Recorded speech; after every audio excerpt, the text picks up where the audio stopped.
Bonjour Guillaume, Bonjour Charles et bonjour à tous ceux qui nous regardent aujourd'hui. peux-tu te présenter Guillaume? Pour ma part, je suis ancien stratégiste allocation d'actifs au sein d'une grande banque d'investissement française. J'ai rejoint le groupe Western Union Business Solutions il y a 5 ans pour monter le département de recherche macroéconomique échange. Moi, mon rôle au quotidien, c'est d'accompagner mes clients, donc les entreprises, les patrons d'entreprise, directeurs financiers, pour leur offrir des clés de compréhension en termes de volatilité de change, mais aussi décrypter un peu le contexte macroéconomique dans lequel ils évoluent. Donc finalement, moi, j'apporte un service d'accompagnement pour l'entreprise dans justement toutes ces problématiques de paiement et de couverture de change. Toi, de ton côté, Charles? Alors moi de mon côté, je suis un banquier d'entreprise depuis plus de 20 ans aujourd'hui. J'ai travaillé pendant une quinzaine d'années dans un grand groupe bancaire français, dans différents métiers, du coverage jusqu'à des métiers plus spécialisés et notamment en salle des marchés. Et j'ai rejoint aussi le groupe Western Union Business Solutions il y a 6 ans. Et aujourd'hui, je suis en charge en fait des équipes qui suivent nos clients. Et en parallèle de ça, je suis aussi responsable des activités de marché pour l'Europe du Sud et de l'Ouest. Voilà, au quotidien, je m'occupe d'environ 15-16 personnes qui sont des professionnels des marchés, qui sont des opérateurs de marché et qui sont en même temps en contact direct avec nos clients. Alors, maintenant qu'on s'est présenté, qu'est-ce que tu peux nous dire du thème de notre atelier, Guillaume? Cette année, on voulait s'intéresser à la crédibilité des fintechs en temps de crise. Crédibilité parce que finalement, on est dans un contexte complètement particulier, on sort d'une crise économique importante, et finalement, on s'est rendu compte tous les deux que ça a été un peu la première grosse période d'adversité pour ces acteurs-là, qui n'étaient pas aussi développés qui ne le sont actuellement en 2008-2009. Et donc, on voulait s'intéresser à savoir comment ils ont géré cette période de stress et les solutions qui ont été apportées par ces entreprises. On a tendance à louer leur capacité d'innovation, leur agilité, et finalement on leur oppose souvent un peu leur manque de structure, leur jeunesse. Et donc on trouvait intéressant finalement de s'interroger, de poser cette problématique-là, la question de la pandémie, la question de la crise pour les fintechs et les solutions qui ont été apportées. On peut s'interroger un peu sur pourquoi Western Union s'intéresse particulièrement à cette problématique, mais je pense que tu vas nous en dire un peu plus, Charles, à ce propos. Alors, je comprends ton interrogation, Guillaume, et c'est vrai que à première vue, on peut se poser la question de savoir pourquoi Western Union intervient pour parler des fintechs. Western Union, qui est un groupe qui existe depuis plus de 170 ans, qui est présent dans plus de 200 territoires, qu'on connaît bien pour faire du transfert de cash, on va dire, entre les pays. Et on se dit tout de suite, Western Union, fintech, est-ce que vraiment il y a un lien? Alors il y a un lien bien sûr, pourquoi? Parce que, comme on a pu le dire, nous on appartient à la division B2B de Western Union, donc Western Union Business Solutions. Et en fait cette division dédiée aux entreprises, aux ONG, aux associations, aux institutions financières, et en fait à deux métiers principaux, les paiements à l'international et la couverture du risque de change. Et à travers cette activité, donc notre division, on est souvent comparé à des fintechs. Alors là encore, pour plusieurs raisons. D'abord parce qu'on a une technologie plutôt agile et avant-gardiste qui nous permet d'effectuer des paiements sécurisés très très rapidement partout dans le monde. Et deuxièmement, parce qu'il est vrai qu'à chaque fois que les fintechs qui sont dans notre secteur se comparent, elles ont tendance à nous intégrer effectivement dans leur catégorie. Donc bah oui, Western Union Business Solutions peut être intégré au FinTech. Et en tout cas, je pense que ça nous donne la légitimité pour parler de cet environnement et de savoir si effectivement on a été crédible pendant la crise. Finalement, si on devait la résumer en un mot, cette crise, c'est le mot inédit qui ressort. Parce que inédit de par la forme, on avait l'habitude de voir des crises économiques, des crises financières, mais là, ça a d'abord été une crise sanitaire finalement. La santé a rencontré l'économie et on a vu toutes les implications que ça pouvait avoir, aussi toute l'incertitude que ça pouvait créer pour des entreprises et pour des personnes qui gèrent un business au jour le jour. Ça a été aussi inédit de par la magnitude.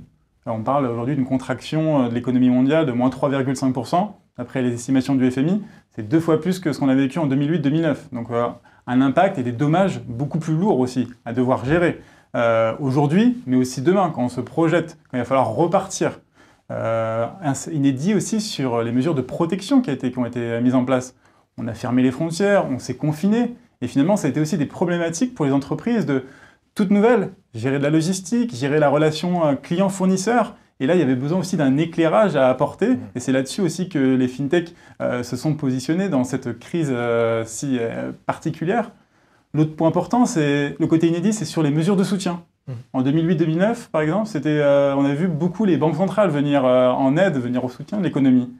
Cette année, ce qui a été aussi inédit, c'est finalement le soutien des États. 14 000 milliards de dollars qui ont été déployés sous forme d'aide directe, sous forme de prêts garantis, sous forme de dispositifs d'aide à l'emploi. C'est quelque chose qu'on n'avait jamais vu avant. Et finalement, l'autre chose inédite, c'est sur aussi l'environnement financier auquel aujourd'hui on est confronté, qui est tout aussi inédit. On parle de crise économique, mais on est sur des marchés actions qui n'ont jamais été aussi hauts. On a eu une explosion de la dette, mais néanmoins, on a très peu de faillites l'année dernière au niveau global. Pour une problématique qui nous intéresse, l'euro, on a un euro qui a bondi de 14% entre mai et janvier, qui était sur des plus hauts depuis plus de 2 ans face au dollar, au moment même où finalement des entreprises européennes auraient besoin peut-être d'un euro un peu moins fort, justement pour avoir des exportations un peu plus compétitives. Et finalement, toutes ces problématiques, toutes ces incertitudes qu'on a vécues, finalement, elles se répercutent aujourd'hui dans le contexte dans lequel on est. Et on est encore dans cette crise et on va avoir des effets prolongés, d'où l'importance aussi d'avoir un certain regard et finalement une certaine clé de compréhension par rapport à ce contexte. Tu nous parlais tout à l'heure de la crise justement de 2008-2009. Est-ce qu'il y a des différences avec cette crise? La grosse différence, c'est que ça n'a pas touché qu'un secteur, ça a touché tout le monde. En 2008-2009, c'était surtout les banques. C'est les banques qui se sont effondrées. Et donc effectivement, c'était la ligne du crédit qui était coupée. Là, ça touche tout le monde. Là, ça touche les banques, mais ça touche aussi l'aérien. Moins 80% de moins de voyageurs sur 2020. Ça touche l'automobile. On a moins vendu, moins 15% sur 2020. Ça touche toutes les entreprises de tous les pays dans le monde, d'où finalement cet impact si inédit. L'impact, il a été donc bien sûr économique, donc c'est un contexte qui est quand même plutôt incertain pour les entreprises, de par leur activité, difficulté de mettre en place des projections. Mais toi, justement, comment tu l'as vécu cette crise? Finalement, comment dans une fintech a vécu cette crise? Et quels sont, selon toi, finalement, les atouts qui ont été déployés par les différentes fintechs pour gérer cette période incertaine? Alors, je trouve que justement, les fintechs, elles étaient intrinsèquement armées pour pouvoir répondre à l'incertitude de la crise et apporter des réponses très rapides. Si finalement on essaye de les décrire comme ça rapidement, les fintechs, c'est souvent des entreprises qui ont une technologie très souple et un peu avant-gardiste et qui ont aussi la capacité de communiquer en utilisant tous les canaux vis-à-vis de leurs clients, même en interne.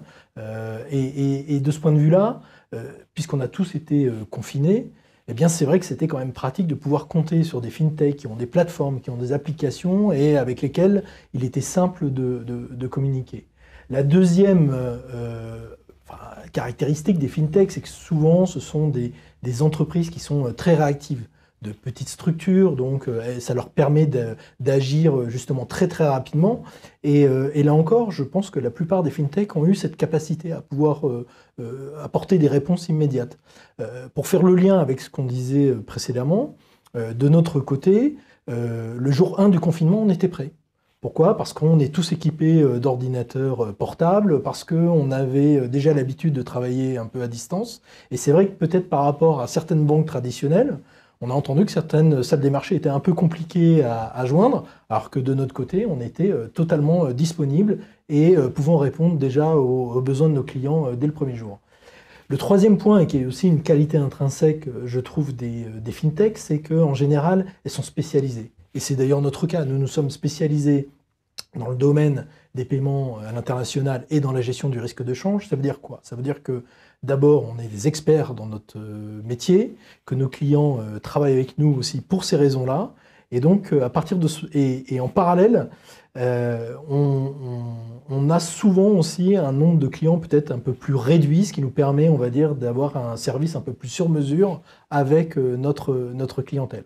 Donc finalement, deux canaux principaux, à la fois un canal où le client peut agir par lui-même grâce à la technologie et reste autonome et donc trouve les réponses dont il a besoin, et en même temps la spécialisation de la FinTech avec la réactivité pour pouvoir apporter des réponses tout de suite. L'agilité, la structure, c'est souvent ce qui est mis en avant pour caractériser finalement les atouts des fintechs. Est-ce que tu vois d'autres caractères différenciants ou d'autres atouts pour, justement pour ces acteurs-là? Oui, bien sûr. Alors, je pense que je parlais justement des qualités intrinsèques des fintechs, mais ce qui est important aussi, c'est de se dire, pour revenir sur la thématique de notre atelier, c'est très bien, on a apporté des réponses, les clients ont pu nous contacter, mais est-ce que les réponses qu'on a apportées étaient crédibles? Donc, par exemple, est-ce que dans la recherche économique à laquelle tu as participé, est-ce que finalement on est resté crédible?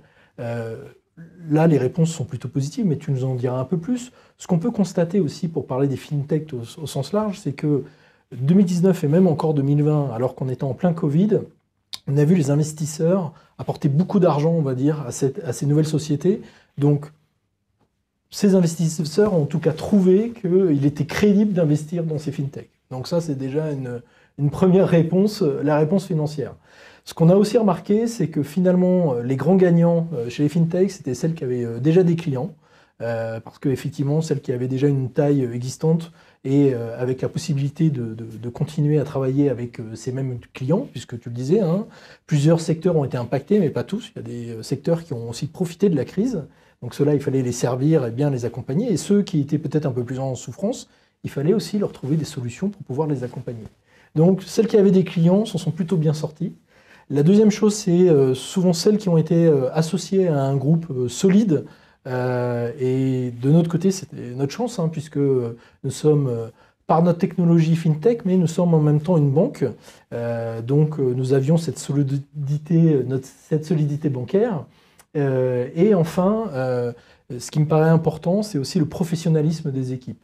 Là encore, dans les fintechs, on trouve des spécialistes technologiques, mais on trouve aussi des experts qui viennent justement d'environnements spécialisés dans lesquels ils travaillent. Donc, comme tu vois, il y a quelques atouts, mais justement, pour reprendre la première partie de ces atouts, moi, ce qui m'intéresse, Guillaume, c'est que tu me dises, dans le contexte actuel, dans ce contexte de crise, comment tu t'es sourcé au niveau des informations, comment tu as pu apporter une recherche économique de qualité durant toute cette crise, comment toi tu t'es adapté dans ton environnement, parce que ça n'a pas dû être simple, j'imagine. Enfin voilà, parle-nous un petit peu de comment tu as pu nous produire de la recherche de qualité, Guillaume. Alors comment déjà avec pas mal de perspicacité, on va dire, et pas mal d'endurance, c'était les deux maîtres mots de cette période.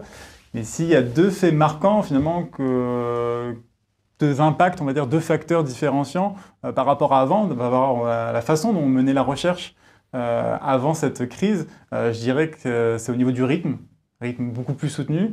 On a vu une explosion de la demande pour du contenu. On était dans un environnement finalement qu'on ne connaissait pas, quelque chose que j'ai dit, que je le répète, inédit. Donc il y avait vraiment une demande plutôt importante de la part des entreprises pour essayer de comprendre le contexte. Les effets ont été globaux, donc finalement il y a eu pas mal de problématiques sanitaires, mais à savoir logistiques, commerciales, financières. Donc il fallait apporter aussi des éléments de réponse, donc un travail qui a été décuplé. Et une statistique assez intéressante, c'est que l'année dernière, si on regarde les départements de recherche des grandes banques, le volume de publication a été augmenté de 15 à 20%. On est à peu près sur les mêmes ratios chez nous à Western Union, ce qui démontre un peu ce besoin finalement de consommer le contenu. Mais aussi pour nous, c'était une responsabilité assez importante de délivrer le bon message au bon moment et à la bonne personne. Donc surtout, l'un des facteurs clés l'année dernière, c'était aussi la réactivité. Être capable de s'adapter à cet environnement, être capable de délivrer du contenu rapidement et à bon escient. L'autre point important, c'est dans la diversification aussi de nos contenus. On ne s'est pas uniquement intéressé au change l'année dernière. On s'est intéressé aussi aux problématiques de fraude, problématiques sectorielles. On a vu, les secteurs n'ont pas tous été impactés de la même façon. Le tourisme a été plutôt impacté, l'industrie s'est relevée assez vite. Et donc là, il fallait aussi avoir un œil d'expert et un certain regard finalement sur cette différence, cette hétérogénéité économique entre les différents secteurs. Diversification aussi donc sur le fond, parce qu'il y avait un besoin nouveau, mais aussi diversification aussi sur la forme. Surprendra personne, mais l'année 2020, c'était une année très digitale. On a finalement accéléré le virage digital qui avait déjà été amorcé en 2019. Et finalement aussi, ce que j'aimerais noter, moi, c'est que c'était une année très digitale. On a fait des webinars, on a fait des articles, on a fait beaucoup de contenu écrit. Mais finalement, c'était aussi une année où finalement la production de contenu a été plus humaine. Je pense que ça fera sourire quelques personnes, mais je pense que maintenant, tout le monde sait globalement comment est décorée ma chambre parce qu'il a fallu aussi s'adapter. Il a fallu aussi, on a créé des vidéos, on réfléchit à des podcasts, on réfléchit d'une manière toute nouvelle à créer la recherche parce que c'était aussi un lien finalement de communication, un lien avec l'extérieur, un lien en interne avec nos équipes. Je ne sais pas si tu te rappelles, mais tous les points qu'on faisait le lundi matin ou le jeudi pour garder finalement un esprit et encourager un peu tout le monde autour de justement l'actualité économique. Mais c'était aussi un lien avec finalement les entreprises avec lesquelles on travaille. Finalement, on a été là dans cette crise, on a construit cette relation, on était là dans les bons moments et on a été là aussi dans les moments un peu plus durs. Et finalement, c'est aussi ça que je ressors dans cette manière nouvelle qu'on a eu de travailler l'année dernière. Il me semble que si la production de contenu, si la stratégie finalement sur la recherche était plus digitale, il y a eu pas mal de changements. Je pense que toi aussi, tu as vécu aussi pas mal de changements dans ta façon de gérer le quotidien, dans ta relation avec les clients. Est-ce que tu peux nous en dire un petit peu plus? Oui. Alors, c'est vrai que pour nous, ça a été aussi une année qui fera date. Pour plein de raisons, tu en parlais, on l'a tous vécu de façon particulière. Et ce qu'on a essayé d'apporter vraiment à nos clients, c'était de l'ultra sur mesure et de l'ultra réactivité. Alors c'est vrai qu'on se rend compte qu'on emploie d'ailleurs les mêmes termes de façon assez régulière, mais on a pu compter sur quoi? On a pu compter sur le grand professionnalisme de nos équipes. Voilà. On est là pour parler, est-ce qu'effectivement les fintechs sont restés crédibles? Dans mes équipes, la plupart, on va dire, des collaborateurs viennent justement de grandes banques où elles ont pu être très bien formées d'ailleurs pour apporter une réponse ultra technique à nos clients. Mais ça suffit pas. Ce qui est important, et je pense que c'est la petite touche justement de la FinTech, c'est qu'on apporte une solution vraiment ultra sur mesure à nos clients parce que nos clients, on les a au quotidien. Moi, j'aime à rappeler que chez Western Union Business Solutions, en fait, on ne vend que du paiement à l'international et de la couverture de change. Quelque part, ça nous oblige aussi à apporter des réponses de qualité. Parce que si ça ne marche pas, les clients nous quittent et ils ne travaillent plus avec nous. Tu as des exemples, par exemple, justement, de solutions sur mesure ou de solutions un peu exceptionnelles aussi par rapport au contexte? Alors, justement, ce qui a été assez intéressant, c'est que la crise du Covid, on l'a eu directement presque dès les premiers jours. Je me souviens particulièrement de ce client qui nous a appelés et qui nous a dit écoutez, c'est très simple, mon patron, le CEO de l'entreprise, est aujourd'hui bloqué en quarantaine à Wuhan alors qu'il était parti là-bas chercher des investissements pour justement construire une nouvelle usine. Donc ça, c'était dès le mois de mars. Nous, on entendait parler à la radio, à la télévision, ce fameux Covid qui fait tellement partie de nos vies aujourd'hui. C'était un peu virtuel. Là, c'était clairement concret. C'était aux premières loges. Exactement. Et ça nous a obligés, à partir de ce moment-là, d'apporter des réponses, là encore, très concrètes. Pourquoi? Parce que quelqu'un qui est bloqué comme ça, à distance, Les équipes prennent le relais sur le terrain. Tu en parlais tout à l'heure, bien sûr, c'est aussi propice à un certain nombre de fraudes. Donc il faut qu'on s'assure de toute la sécurisation de nos échanges avec nos clients. Deuxièmement, ça peut impliquer de devoir effectuer des opérations avec une grande réactivité, envoyer des fonds en urgence pour pouvoir déboucler des opérations qui sont indispensables, parce que tout était bloqué. Là aussi, il faut se rappeler que la Chine, au mois de mars, il n'y avait plus rien qui sortait. Donc en fait, pour se sourcer, pour aller chercher de nouveaux produits, il fallait être ultra réactif et faire que nos clients puissent payer très rapidement leurs fournisseurs en Chine et donc recevoir ces mêmes leurs marchandises. Donc concrètement, on a été dedans tout de suite. Deuxièmement, à nouveau, quel type de solution sur mesure ? Là encore, j'ai envie de parler de nos clients. Finalement, c'est grâce à eux qu'on peut expliquer en quoi on est différenciant. Première chose, on a travaillé aussi avec un grand groupe de textiles dont les magasins étaient fermés et qui avait assez peu de visibilité sur les mois à venir. Ils détenaient à peu près 30 millions de dollars de couverture de change et s'interrogeaient sur l'utilisation future de ces dollars. Comment est-ce qu'on utilise des dollars quand les magasins sont fermés et quand finalement on n'a plus besoin d'acheter de nouveaux vêtements? Ça peut devenir un peu problématique. On a contacté ce même client qui lui-même était aussi très réactif à ce qu'on pouvait lui dire. Et on lui disait, mais attendez, vous avez des couvertures sur 1,12, 1,13, le marché 1,08, est-ce que ça ne vaut pas le coup d'en revendre un petit peu? Sa première réaction a été plutôt de refuser, considérant que justement que ces niveaux de couverture étaient plutôt très bons. Et puis après discussion, on lui a réaménagé, on va dire, sa position, on l'a réduite, donc on est passé à peu près de 30 à 15 millions de dollars, mais ça nous a permis de monter son cours de protection de 1,12, 1,13 à 1,21. L'avantage, c'est que pour lui, alors ça, il fallait le faire à l'instant T. Pourquoi? Parce que le marché était très favorable à ce moment-là, donc on a pu faire cette restructuration, mais c'est un client qui nous a clairement remercié de l'avoir de façon proactive contacté pour pouvoir lui proposer cette solution. Et aujourd'hui, il nous remercie, ça lui a évité d'être hors marché durant une grande partie de l'année. Donc premier point. Deuxième point, je veux aussi le souligner ici, nous sommes un des partenaires des entreprises de voyage. Donc le secteur du travel est vraiment un secteur qui a beaucoup souffert. Là encore, on a essayé vraiment d'être à l'écoute de nos clients, à nouveau de façon très proactive. On fait du conseil en investissement. Le bon conseil en investissement à ce moment-là, pour ces entreprises qui n'avaient plus de visibilité, c'était vraiment de leur proposer de revendre leur position dès que c'était possible. C'était pas évident, c'est pas un discours facile, mais c'était probablement le bon discours. Une couverture ne sert à rien si elle n'a plus de sous-jacent économique derrière. C'est purement spéculatif, même si elle peut paraître bonne à un moment donné et qu'elle ne l'est plus 9 mois après. Autant la revendre. Donc c'est ce qu'on a proposé là encore à une majorité de nos clients du travel. Et à nouveau, c'était plutôt la bonne décision, car les marchés étant incertains, tu en parlais tout à l'heure, ça a été plutôt efficace et les clients ont pu apprécier la crédibilité de ces conseils.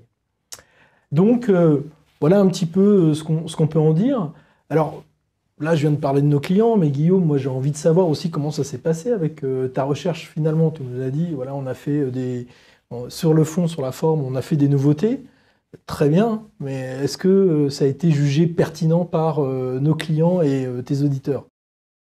Premièrement, oui, ça a été jugé pertinent. On le voit surtout sur le taux d'adhésion à nos différents contenus, nos différents événements. On sait qu'il y a beaucoup de fatigue après cette année à faire beaucoup d'événements sur Zoom, beaucoup de webinars.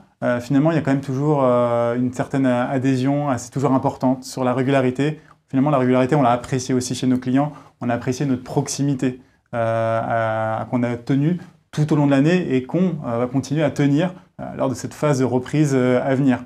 L'autre point que je vois, comment ça a été apprécié, c'est que aujourd'hui aussi, pour plusieurs des fintechs, dont la nôtre, on est une véritable aussi voix d'experts dans les médias.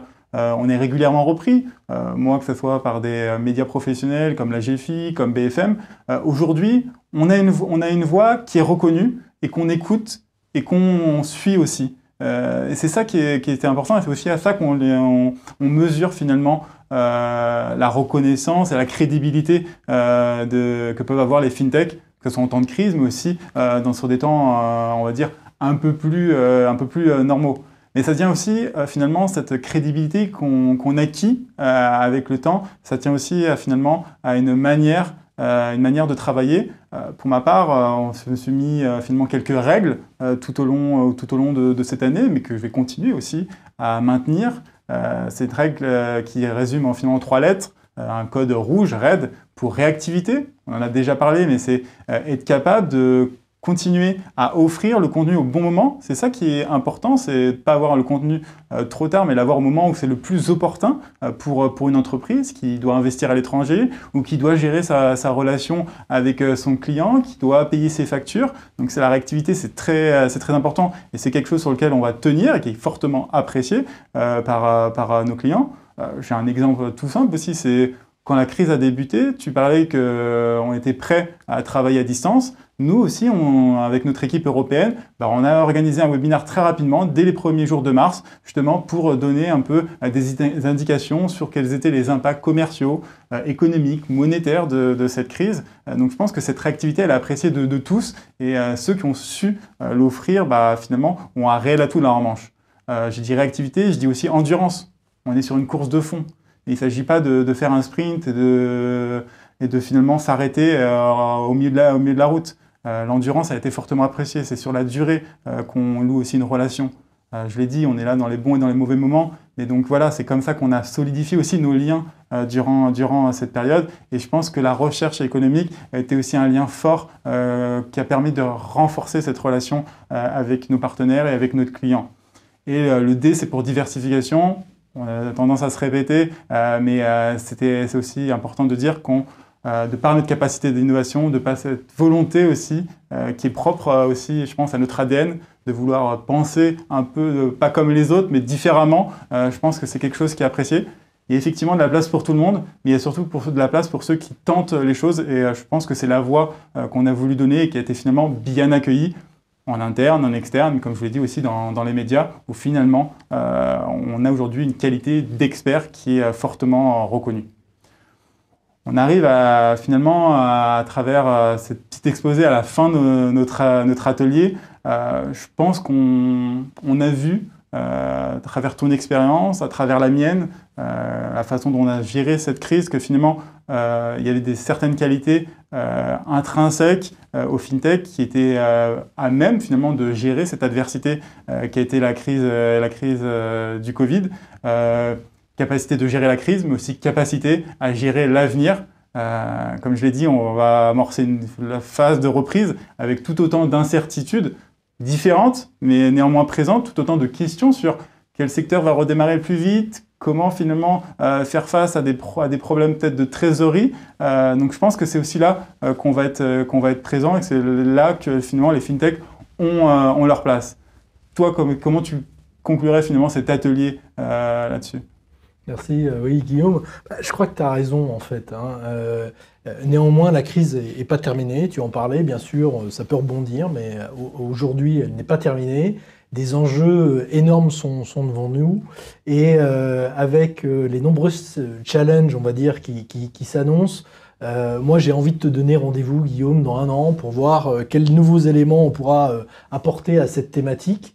Et de notre côté, bien évidemment, on reste à la disposition des auditeurs qui nous ont fait le plaisir de regarder cet atelier jusqu'au bout pour toute question ou tout besoin de solutions sur mesure adaptées à leurs besoins. En tout cas, j'espère qu'on aura apporté un éclairage. Moi, j'ai la conviction que les FinTech sont restés crédibles durant cette période et j'espère qu'on a réussi à apporter ce témoignage à ceux qui peut-être se posaient la question. En tout cas, le rendez-vous est pris. Merci à tout le monde et donc à dans 1 an ou peut-être même avant. À bientôt. À bientôt. Nous sommes l'entité de Western Union dédiée aux entreprises qui souhaitent se développer à l'international. Nous sommes un leader mondial dans la gestion du paiement en devises et du risque de change. Nous facilitons les transactions de nos clients avec leurs partenaires à l'international en y apportant de la sérénité. Cette promesse de sérénité repose sur l'agilité de nos plateformes digitales et sur un accompagnement sur mesure par notre salle des marchés. Nos clients économisent du temps dans la gestion du paiement fournisseur et de l'argent en maîtrisant mieux le risque de change.